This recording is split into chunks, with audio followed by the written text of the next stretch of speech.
I'm going to be kicking us off then this morning with the roadmap to the National Care Service. And what we want to talk about is this proposal by the Fabian Society. I don't know how familiar people are with the Fabians. They've been running since sort of 1890, something like that, very connected with the London School of Economics. But essentially, they are a left-of-centre, Labour-aligned think tank. And they'd been asked by the Labour Party and by Unison, the union, would guess by the name, to develop a vision for what a national care service can look like in the future. So today what we're going to look at is what are those key ideas that have informed this vision, what do the Fabians say a national care service will do and how could it be organised? Most importantly, where might all of you fit into that picture in a new Labour-led government with a national care service? And actually, what's the timeline for making those changes? What are we actually looking at here?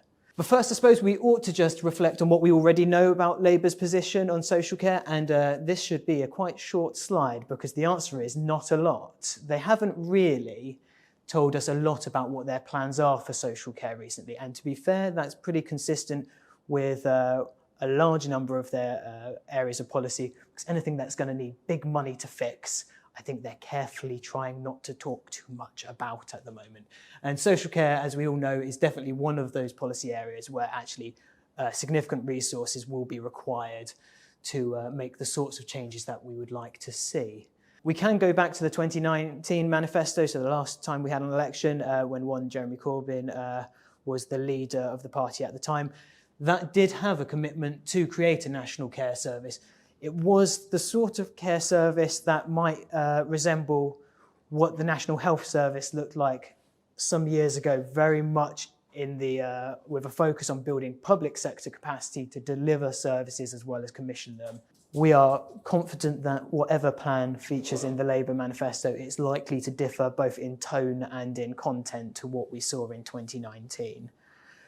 So that's not the greatest steer, I think. We feel like we're into new waters. What we can say is both Tom and I in different events recently have heard Liz Kendall MP, who's the Shadow Minister for Health and Social Care, talk about what Labour's plans are for social care. And I have to say, actually, what she's been doing up to now is very much prosecuting the case for change, I think, trying to set up Labour in opposition to what the Conservatives have been doing in government for the past 10 or 12 years now. So there's a few things that she's really been focusing on. So it's rather than this focus on protecting people's homes, it's actually trying to focus on providing services that are fit for needs. That's where the emphasis should be.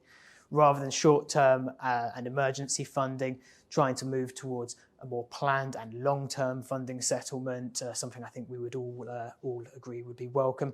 I have to say, and perhaps unsurprisingly, it is after all still the Labour Party, some tougher messages towards providers, particularly those who are not meeting their obligations in terms of quality, those who are sort of private equity funded, those for-profit providers, particularly sort of in the crosshairs. So not many of you in the room, but perhaps some of you.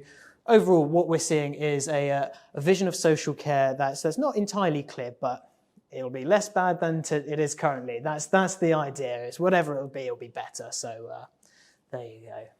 I think it'd be fair to say we haven't given Labour an awful lot of attention over the last few years. It's probably the first time we've spoken to you about a Labour policy on social care. I don't even know when. Maybe back in 2015 we might have ventured that was a promising looking time for the Labour Party.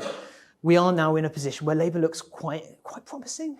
Quite promising. I think they would have to do quite a lot to mess it up from this position, or depending on your politics, you might frame that differently. I think if we look at the sort of polls that we're seeing, what we see is, and have seen now for the best part of 8 months, is sort of consistent 20-point plus leads for the Labour Party ahead of the Conservatives. The impact of interest rate rises and inflation is continuing to affect and capture a greater number of people in that as fixed-term mortgages come to an end. More people feeling the pinch of of the current economic woes. At least, well, when I wrote this, I say at least 2 of 5 of Rishi Sunak's key pledges unlikely to be met. I might have actually been quite generous there. I think maybe 3, 4, 5 pledges might be in trouble. The growth one doesn't look great. The inflation one doesn't look great. I don't know an awful lot about small boats, but that doesn't look great. So for a whole range of reasons, actually, the Conservatives don't look in good health. And I suppose not only that does it look like Labour are likely to be the winners of the next election, we think it could actually happen quite soon. History has taught us that if you wait till the very last minute and look like you're running away from the electorate, they tend to punish you for that. Gordon Brown, I think, could write a book on that one in particular. We know that by January 2025, that's when the election has to have taken place. But in reality, what we think is probably May of next year, there will be council elections. These were held at times of peak Boris Johnson. You may remember the people saying things like 10 more years of Boris at the time that these were last being contested. But they're likely to get a pretty historic kicking and then not have very much time to turn it round after that. I suspect there will be lots of people looking at May 24 and saying, why not do the general election there rather than try and recover afterwards? So this is all coming down the track actually quite quickly, possibly inside the next 12 months. But what we see here is latest polls, and essentially what it implies is that Labour might win 350 plus seats. We're talking about decent-sized majorities, including tactical voting. It might even imply a larger majority. I suppose what we say is likely that Labour are going to be the largest party, possibility of a majority or even a large majority.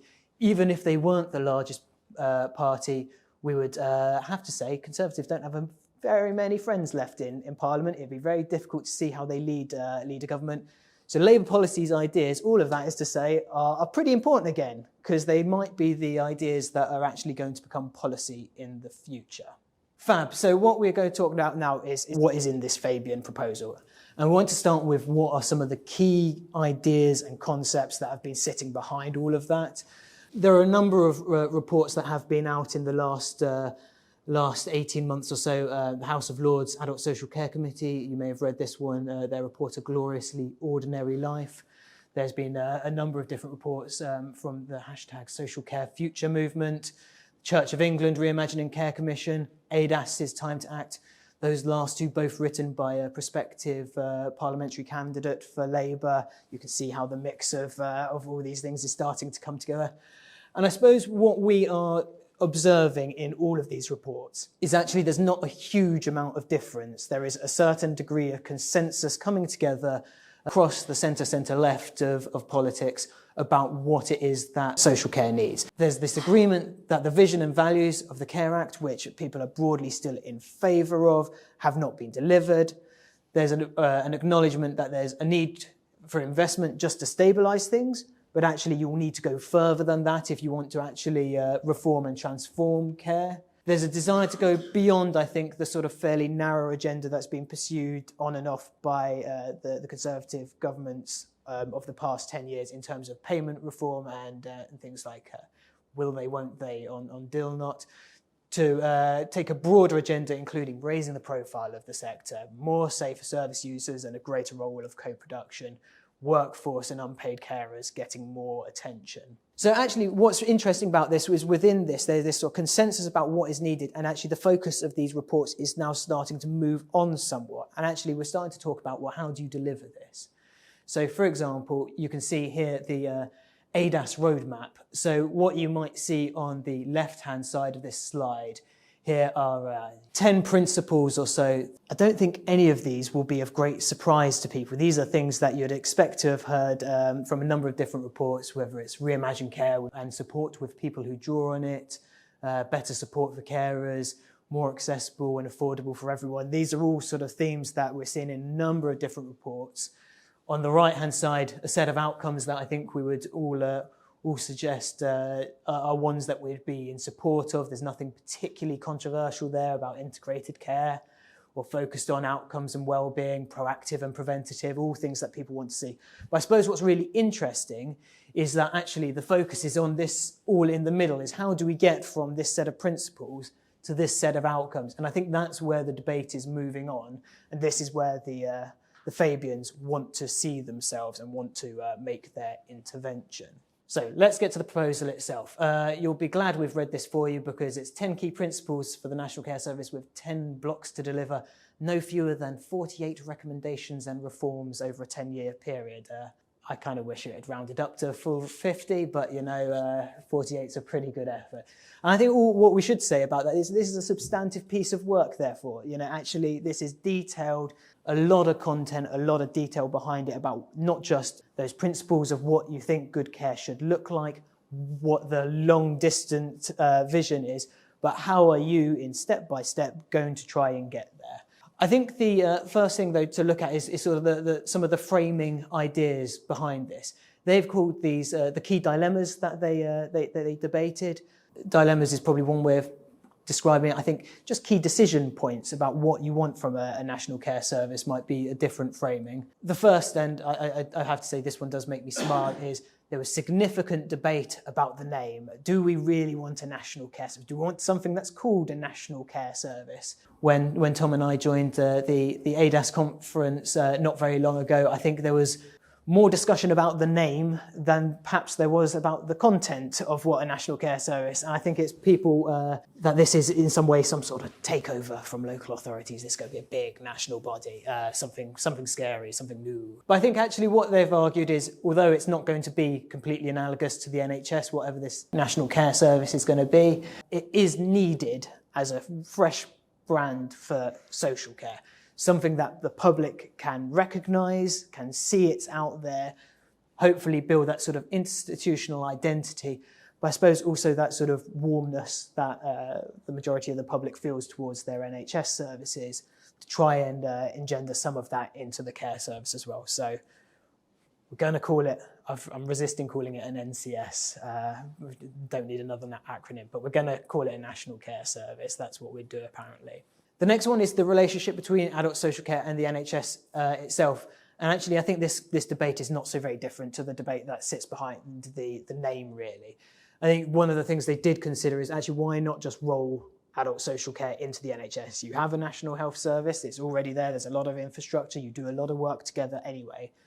And I think what they decided is actually there is too much that the health service does and the adult social care services do that are still quite separate. And actually the sort of medical model that a lot of the health service still operates isn't something that we'd necessarily want to replicate more widely within social care. So keeping them separate but trying to build the parity of esteem between them, I think is very much the name of the game for the Fabians. Discussion of national versus local. I think to what extent actually does this need something a bit like NHS England sitting at the top of it, setting the direction for everybody else?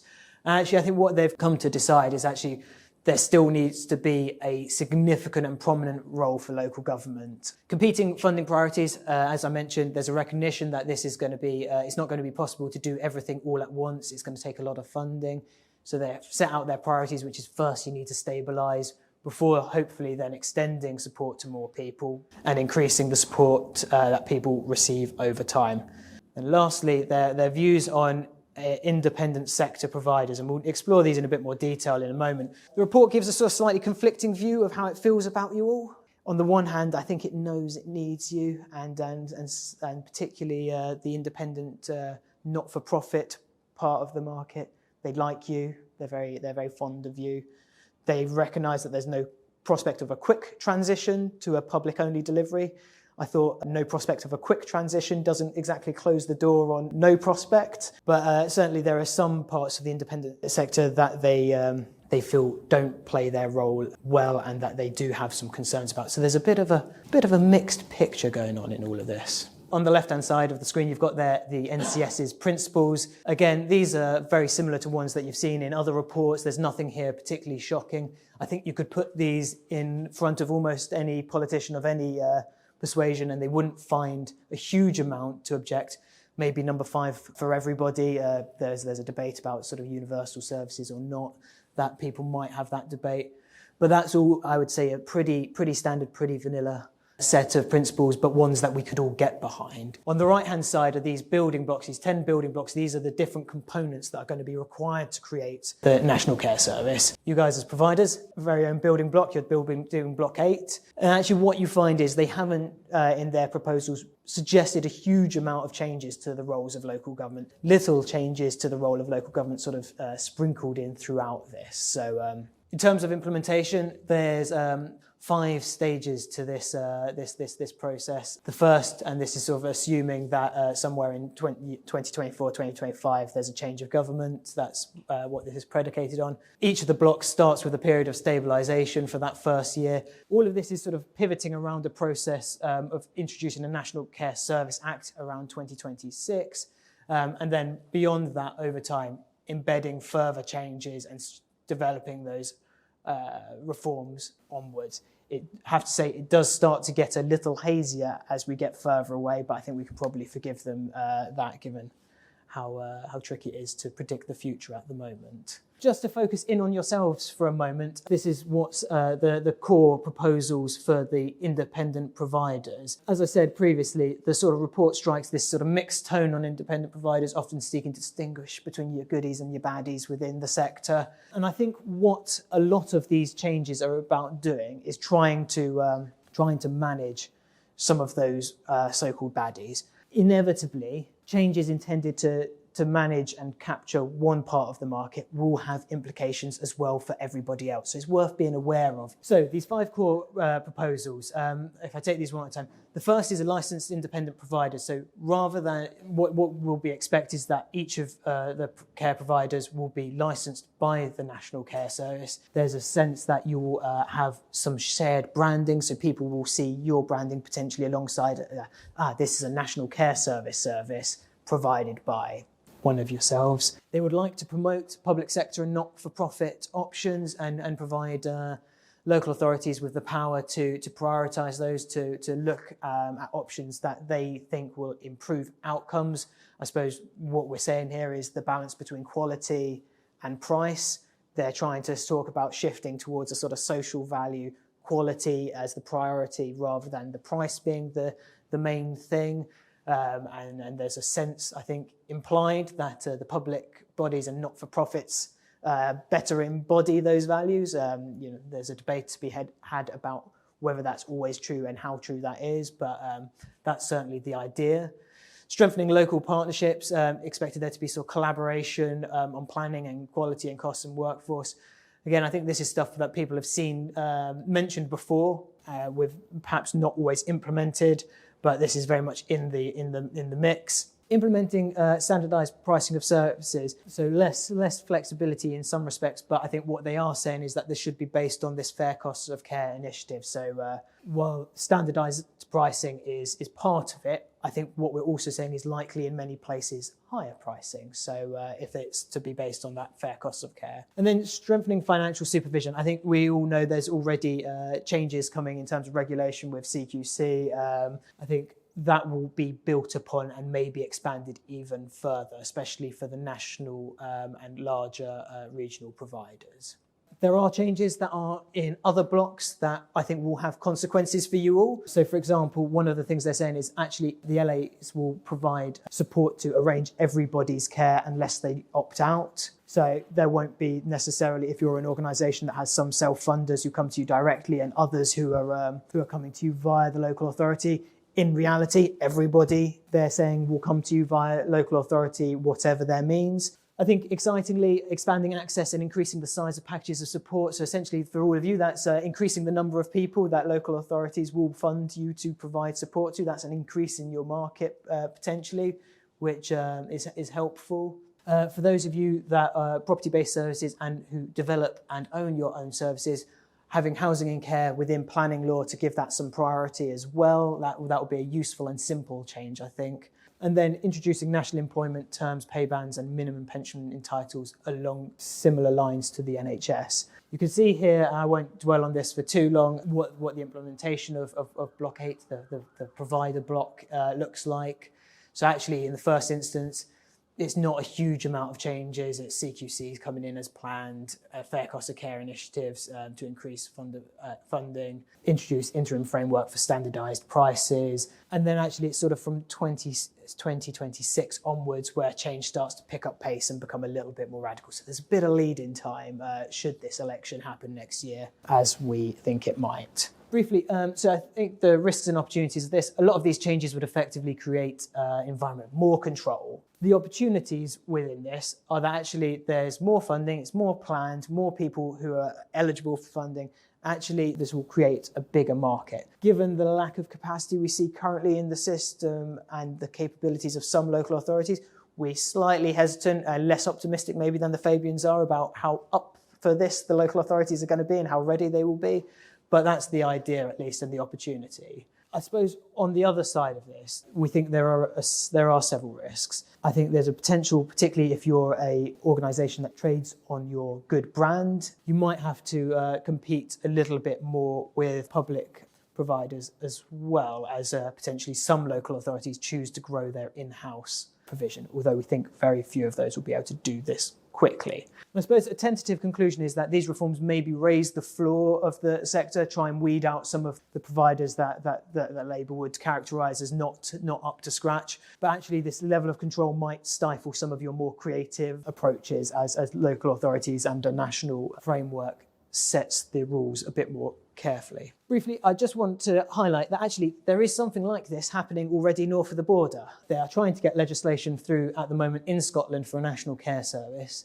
What I would say, though, it's really hard to take too many lessons from this. Unlike what's being proposed by the Fabians, they're talking about establishing a national care service with direct responsibility to ministers, setting up new regional and special care boards, so special care boards being ones that organise services that are going to be used across the whole of Scotland. And taking that spending power away from local authorities, it covers adults and children, and you'll know already that personal care is already available in Scotland. So some of the changes the Fabians are suggesting around eligibility and access won't apply. I suppose what I would say is there's been a huge amount of kickback to this in Scotland. Local authorities and unions have really pushed back hard, saying actually that no, we think there's an important local democratic aspect here. And it's worth remembering that Scotland, of 5.4 million, almost all regions of the UK have a bigger population than Scotland. It's only a very small number of places have a smaller populations. The Fabians proposal has sort of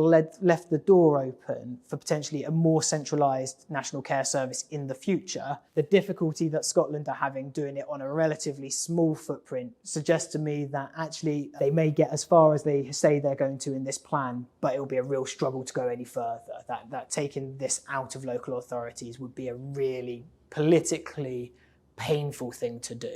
Briefly, some conclusions. Prospect of Labour-led government within the next 12 months is high. Woo! Whatever is in this plan, we expect probably will be slightly watered down so that it doesn't attract too many people going, this is going to cost too much, how are you going to fund this? So we expect something like this to be policy, but not necessarily exactly this. It is a serious proposal, and I think there are definitely some really positive things in here around access, around longer-term contracts, predictable funding, workforce, promoting the value of social care. I think that's stuff that all of us would support. There are tensions in this as well, though. It's hard to avoid the sense that Labour has this imagination that actually local authorities could do some of the things you can do. I'm not 100% sure that's true. Measures to tackle those substandard for-profit providers that they think are out there will inevitably lead to greater supervision of all of you. There may be some lack or loss of autonomy within certain duties to collaborate and share branding. Further centralisation could be the long-term trend.